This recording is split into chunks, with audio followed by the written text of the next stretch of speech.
High, আমি ইন্দ্রনীল আর আমি এখন আছি সাউথ সিটির একটা পাশে একটা ক্যাফে, বইমিয়া ক্যাফেতে।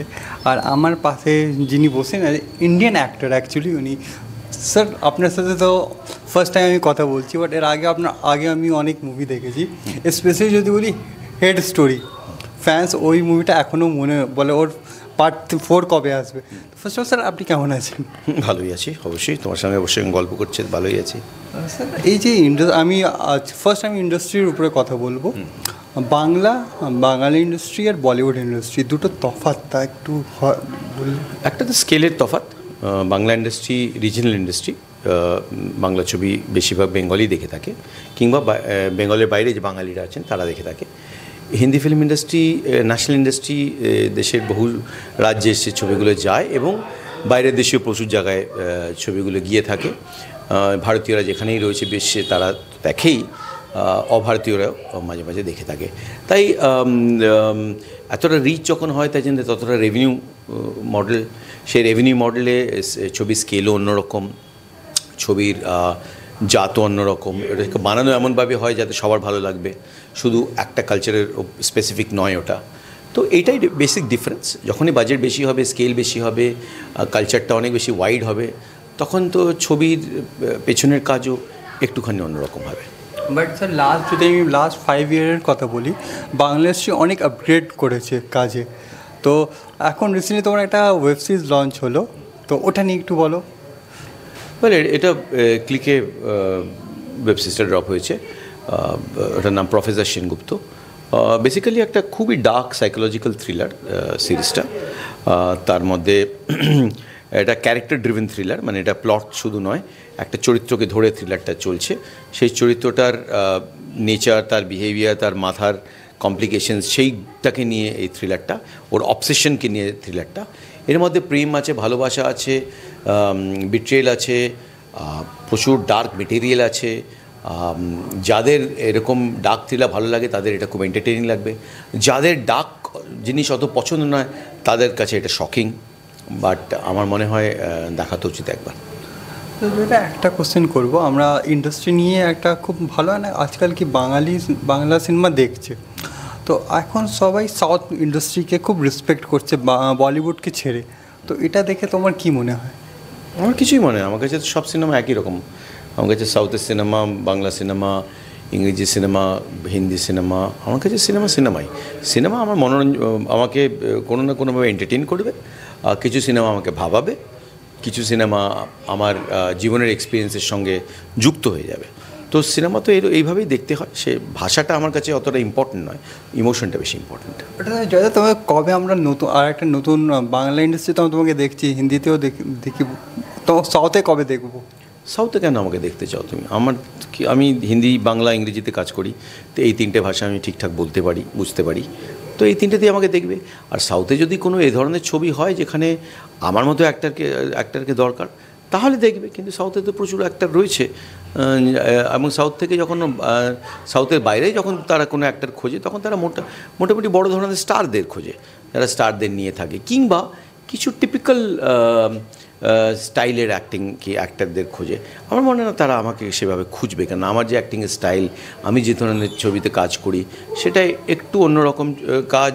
কখনো একটু সিরিয়াস ছবি, কখনো ওগুলো একটু যাকে বলে রিলেশনশিপ বেসড ছবি, কখনো ওগুলো যে পারফরমেন্স আমি দিয়ে থাকি, সেই পারফরমেন্সগুলো স্টাইলটা অতটা লার্জার দ্যান লাইফ নয়, অনেক বেশি বাস্তবিক। কাজেই আমার মনে হয় না সেটা তুমি যে ধরনের সাউথের ছবির কথা বলছো তার সঙ্গে সেটা খাপ খায়। আচ্ছা দাদা, কিছুদিন আগে তোমাকে আরেকটা সিনেমাতে দেখেছিলাম, যেটা তোমার একটা আলাদা ক্যারেক্টার, মানে পজিটিভ প্লাস নেগেটিভ রিপোর্টার, ওই স্টোরি টাইপটা ছিল, ওটা নিয়ে কী বলবে, যেটা আগের বছর রিলিজ হয়েছে? তুমি বলছো কোন ছবিটা? তোমার সাথে হ্যাঁ একদম অপ্রকাশিত রাইটারের ক্যারেক্টার ছিল। অপ্রকাশিতেও তো চরিত্রটার একটা যাকে বলে ডার্ক সাইড ছিল, সাইকোলজিক্যাল একটা প্রবলেম ছিল লোকটা রাইটার, এবং রাইটিং নিয়ে অবসেস ছিল, রাইটিংয়ের সাকসেস নিয়ে অবসেস ছিল, অন্য কাউকে উঠতে দেবে না, শুধু নিজের কাজই দেখা যাবে, নিজেই পুরস্কৃত হবে। এবং লোকটা সেডিস্টিক,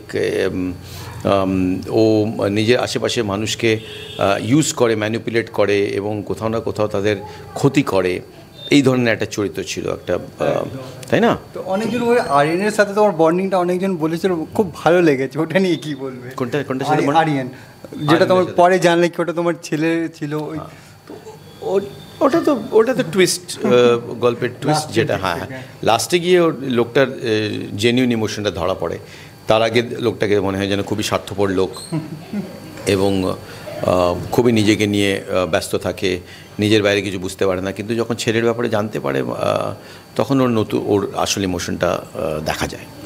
আচ্ছা, তো এখন যদি আমি বলি তোমাকে, একটা হয় না ড্রিম রোল, আমরা সবসময় একটা হয় না কি আমি একটা টার্গেট থাকে কি আমি এই ক্যারেক্টারটা করতে চাই, ড্রিম রোল এমনি কোনো কিছু আছে যেটা? আমার সেরকম কোনো ড্রিম রোল নেই। যে ধরনের চরিত্র করবে তাতে তোমাকে কোনো না কোনো নতুন জিনিস তুমি তাতে ডিসকভার করবে। সব জিনিসের মধ্যে তোমাকে কিছু নতুন জিনিস ডিসকভার করতে হবে, কিছু নতুন মাত্রা নিয়ে আসতে হবে। ড্রিম রোল বলে সেভাবে কিছু হয় না। একজন লেখক একটা অসাধারণ চরিত্র লিখে থাকে, সেই চরিত্রটা 5টা আলাদা আলাদা অ্যাক্টরকে দিলে তারা 5 রকমভাবে করবে, তাই না? হ্যাঁ, তো কোনো একজনই বলতে পারে না যে এটা আমার ড্রিম রোল।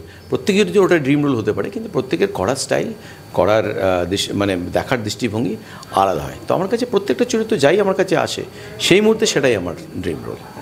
তো যেটা আপকামিং কী আসছে তোমার? আপকামিং আমার আমি যে এখন অ্যামাজনের জন্য একটা সিরিজ করলাম, সেটার নাম হচ্ছে দ্য টাইটান স্টোরি, যেটা হয়তো বছরের শেষে আসবে অ্যামাজন MX-এ। ব্ল্যাক ওয়ারেন্ট বলে আমি একটা সিরিজ নেটফ্লিক্সের জন্য করেছিলাম লাস্ট ইয়ার, খুব সাকসেসফুল সিরিজ। সেটা সেকেন্ড সিজনে এখন শুটিং শুরু হবে। সঞ্জয় লীলা ভানসালির প্রোডাকশনে, রবি উদ্যাবরের ডিরেকশনে একটা রোম্যান্টিক কমেডি হয়েছে, যাতে সিদ্ধান্ত চতুর্বেদী আর মৃণাল ঠাকুর রয়েছে মুখ্য ভূমিকায়। সেটাও রিলিজ হবে কিছুদিনের মধ্যে। বাংলা ছবি আর একটা অহনা রিলিজ হবে সেপ্টেম্বর 5-এ। খুবই ভালো ছবি, খুবই ইম্পর্টেন্ট ছবি। সুদীপ্তা আর আমি রয়েছি এটাতে, প্রমিতা ভৌমিক এটার ডিরেক্টর। আর নেক্সট ইয়ারে একটা বাংলা ছবি রিলিজ হবে, নাম পাখিওয়ালা। খুব সুন্দর ছবিটা নানান রকম ফেস্টিভ্যালে হয়তো এখন যাবে, এবং সে ছবিটাও বেশ ভালো ছবি। তো এই কাজগুলো এখন আসছে। যেটা কালকে আমি যখন পোস্টারটা লঞ্চ করেছিলাম, তো অনেকজন আমাকে পার্সোনালি একটা কোশ্চেন করেছিল, ওরা মানে যারা এখন যারা নতুন অ্যাক্টিং করছে, ওদেরকে কী স্ক্রিপ্ট দিলে ওরা বলবে কি হ্যাঁ অ্যাক্টিং ইন্ডাস্ট্রিতে কী করে ওরা করতে চাইবে? এটা তো বলা মুশকিল। অ্যাক্টিং ইন্ডাস্ট্রিতে ঢোকা বলে তো কিছু নেই। অভিনেতার কোথাও ঢোকে না, কোথা থেকে বেরোয় না। অভিনেতা যখন জন্ম নেয় তার মধ্যে কিছু একটা গুণ থাকে, কিছু একটা ট্যালেন্ট থাকে। তারপর সেটাকে একটা সময় গিয়ে সে রিয়েলাইজ করে ট্যালেন্টটাকে, তারপর সেটাকে চর্চা করতে থাকে। সেটা নাটক হোক কি যাই হোক, সে চর্চা করে। চর্চা করতে করতে সে আরও কিছু শিখতে থাকে। কখনো কোনো অভিনেতা কোনো শিক্ষকের কাছে যায়, শিক্ষক তাকে গাইড করে যে তোর কাছে ট্যালেন্ট আছে, কিন্তু তোর ট্যালেন্টটাকে আরও মেজে ঘষে আরও বেটার করতে হবে। তারপর সে অভিনেতা অপরচুনিটি খোঁজে। অপরচুনিটির অনেক মিডিয়াম আছে অ্যাক্টিংয়ে, থিয়েটার আছে, সিনেমা আছে, টেলিভিশন আছে, OTT আছে, শর্ট ফিল্ম আছে, আজকাল রিলও আছে, তাই না? তো অনেকগুলো মিডিয়াম আছে যেটা তোমার নিজের কন্ট্রোলে। তুমি শর্ট ফিল্ম বানাতে পারো, নিজেই বানাতে পারো। তুমি রিল নিজেই বানাতে পারো। তুমি ভার্টিক্যাল ফিল্মস যেগুলো হচ্ছে সেগুলো তুমি নিজেই বানাতে পারছো। এখন তো শর্টকাট হয়ে গেছে। এক্স্যাক্টলি, তোমাকে তার জন্য কারোর উপর ডিপেন্ড করতে হচ্ছে না। আর তোমার সিনেমার টেলিভিশন করার ইচ্ছে, তো টেলিভিশনের জন্য তো অবভিয়াসলি তোমাকে প্রোডাকশন কোম্পানিগুলোর কাছে যেতে হবে, অ্যাপ্রোচ করতে হবে। কাস্টিং ডিরেক্টর থাকলে তাকে অ্যাপ্রোচ করতে হবে। আর সিনেমা করতে চাইলে তার জন্য তোমাকে কাস্টিং ডিরেক্টর খুঁজতে হবে, কিংবা ডাইরেক্টর প্রডিউসারদের সঙ্গে দেখা করতে হবে, তাদের বোঝাতে হবে তোমার কাজ, তোমার ইচ্ছে, তোমার পার্সোনালিটি, তোমার চেহারা, সব কিছু তোমাকে তাকে বোঝাতে হবে। তো যাদের লাস্টের দিকে আমরা যাচ্ছি, তো কলকাতা নিউজ টাইম অডিয়েন্সদেরকে কী বলবে তাহলে? কলকাতার অডিয়েন্সকে আমি কি বলবো, কলকাতার অডিয়েন্স খুবই বিচক্ষণ অডিয়েন্স, খুবই ইন্টেলিজেন্ট অডিয়েন্স। কলকাতার অডিয়েন্স নানান রকম কাজ দেখে থাকে। তারা থিয়েটার দেখে, তারা গান বাজনা, তারা নানান রকম সিনেমা দেখে, সিরিয়ালও দেখে। তো তাদের আলাদা করে তো বলার কিছু নেই। তারা নিজেরাই কাজ খুঁজে তাদের পছন্দ মতো কাজ দেখবে। শুধু একটাই কথা যে মাঝে মাঝে একটু চেষ্টা করতে হয়। অনেক ছোটো ছবি রিলিজ হয়, ভালো ছবি রিলিজ হয়, যেগুলো অডিয়েন্স গিয়ে না দেখার জন্যে হলের মালিকরা সেই ছবিটাকে নামিয়ে দেয়। অথচ সেই ছবিটা কিন্তু বেশ ভালো ছবি, শুধু দেখার মতো নয়, সেই ছবিটা কদর করার মতো ছবি, কিন্তু তার জন্য অডিয়েন্সকে একটু ইন্টারেস্ট নিয়ে গিয়ে হলে গিয়ে দেখতে হবে। তারা অনেক আজে বাজে ছবি গিয়ে দেখে বলে দূর কী দেখলাম। কিছু ভালো ছবিকেও, ছোটো ছবিকেও কিন্তু একটু সুযোগ দিতে হবে। যদি একটা কোশ্চেন করবো, এটা নেগেটিভ হতে পারে, আমাদের সবাই একটা ভালো গুণ থাকে, একটা বাজে গুণ থাকে, তোমার কোনো এমন গুণ আছে যেটা তোমার মনে না এটা চেঞ্জ করতে হবে? কি আছে একটু বলবে? আমার প্রচুর বাজে গুণ, আমি ভীষণ প্রচুর বাজে গুণ। আমি আমার ভুলো মন খুব, আমি খুব অন্যমনস্ক। আমি অনেক বেশি কাজ করি একসাথে, অনেক লাফাঝাপি করি, অনেক এক জায়গা থেকে আরেক জায়গায় দৌড়াই, আর তার মধ্যে আমি অনেক কিছু ভুলে যাই। আমার অন্যমনস্কতা সাংঘাতিক রকমের। আমি ভীষণই ক্লামজি, মানে আমার হাত পা এদিক ওদিক ছড়ায়, এটা পড়ে যায় ওটা পড়ে যায়, গায়ের মধ্যে এটা ঠেলে ফেলি ওটা ফেলে ফেলি, আমার নানা রকম এইগুলো হয়। আমার ইগো খুব বেশি ছিল, অনেকটা কম করেছি, কিন্তু এখন একটু ইগো আছে, সেটাকে যদি একেবারে শেষ করতে পারি তাহলে খুব ভালো হয়। আমার কমিউনিকেশন স্কিলস ভালো, কিন্তু অনেক সময় জরুরি কমিউনিকেশন আমি করি না। আমার কাউকে কিছু একটা বলা উচিত, বললে সুবিধা হয়, কিন্তু আমি কেন জানি দ্বিধা করি, বলি না। আরেকটু আমার ওপেন হওয়া উচিত, আরেকটু খুলে আমার বলা উচিত, সেটাও আমি প্র্যাকটিস করছি। আর পার্সোনাল রিলেশনশিপে বলা যায় যে আমার সেখানেও আমার একটু ওপেন হওয়া উচিত, কেন সেখানেও আমি একটুখানি বন্ধ হয়ে থাকি।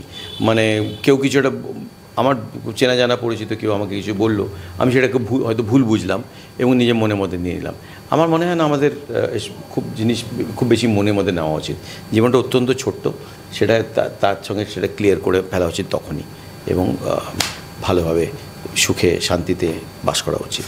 তো এখন তো চলছে ম্যাচ, তো একটা আইপিএল আমরা সবাই দেখি, তো আইপিএলের মধ্যে তোমার বেস্ট টিম কোনটা দেখে দেখো? আমার ফেভারিট টিম সেভাবে কিছু না। আমার যে বছর যে টিমটা আমার মনে হয় একটু উইক তাকে আমি সাপোর্ট করি। আমি সবসময় চাই যে কমজোর সে উইক সে জিতুক। প্রত্যেক বছরই আমি উইক টিমকে, আগের বছর আমি আরসিবিকে সাপোর্ট করেছিলাম, কেননা ওরা কোনো দিন জেতেনি, আমি চাইছিলাম আরসিবি জিতুক। পাঞ্জাব কোনো দিন জেতেনি, আমি চাই পাঞ্জাব জিতুক। দিল্লি কোনো দিন, আমি দিল্লিতে বড় হয়েছি, দিল্লি কোনো দিন জেতেনি, আমি চাই দিল্লি একবার জিতুক। তো আমি সবসময় তাদের সাপোর্ট করি যারা কোনো দিন কিছু করতে পারেনি, তাদের সাপোর্ট করে। না, অনেকজন তোমার কমেন্টস আমাকে বলছো, মনে হয় জয়দা শিওর মুম্বাইকে সাপোর্ট করে, কেন মুম্বাই অনেক কাজ করে। মুম্বাই খুব স্ট্রং টিম, মুম্বাই 6 বার জিতেছে, মুম্বাই বিশাল টাকা আছে, মুম্বাইয়ের অনেক সামর্থ্য, যাদের সামর্থ্য প্রচুর, যাদের প্রচুর প্রাচুর্য, তাদের সাপোর্ট করে কী হবে? সাপোর্ট তাদের করতে হয় যাদের কিছুই নেই, কিংবা যারা একদম নিচে। মানে এবার এখন রিসেন্টলি আরসিবি এই বছর জিতেছে, এবার দিল্লি কিংবা পাঞ্জাবকে আমি সাপোর্ট করবো। তো জয়দা, your time deal Kolkata news যে মিডিয়া, ওদেরকে কি বলবে যারা তোমাকে আজকে নিউজটা দেখবে, আজকে ইন্টারভিউ, ওদেরকে কি বলবে? কলকাতা নিউজ টাইমকে বলবো যে তোমরা সবসময় ভালো কাজ দেখার চেষ্টা করবে, ভালো কাজ অ্যাপ্রিসিয়েট করার চেষ্টা করবে, ভালো থেকে খারাপ এটাকে কি করে, মানে পার্থক্য, এটা পার্থক্যটাকে বোঝার চেষ্টা করবে, এবং সবাইকে এনকারেজ করবে। যারা নতুন শুরু হচ্ছে তাদেরও সুযোগ দেবে, যারা অনেক দিন ধরে কাজ করছে তাদের তো অ্যাপ্রিসিয়েট করবে। তো বেসিক্যালি এনজয় করবে, খুব বেশি চাপ নেবে না, খুব বেশি জাজমেন্টাল হবে না। থ্যাংক ইউ জয়দা, খুব ভালো লাগলো কালকে তোমার সাথে কথা হলো, আজকে ইন্টারভিউটা এর জন্য খুব কম, এমন সত্যি কথা বলবো বাংলা ইন্ডাস্ট্রিতে অনেক খুব অ্যাক্টার্স কম আছে যারা আজকে কথা হয় কি দুদিনই রেডি হয়ে যায়। তো আমার খুব ভালো লাগলো। আর আপকামিং জয়দা তো বললো আপকামিং কিছু প্রজেক্টস আসছে, প্লাস ওয়েব সিরিজ তো আসছেই, তো দেখা হচ্ছে খুব তাড়াতাড়ি আবার জয়দা। Thank you.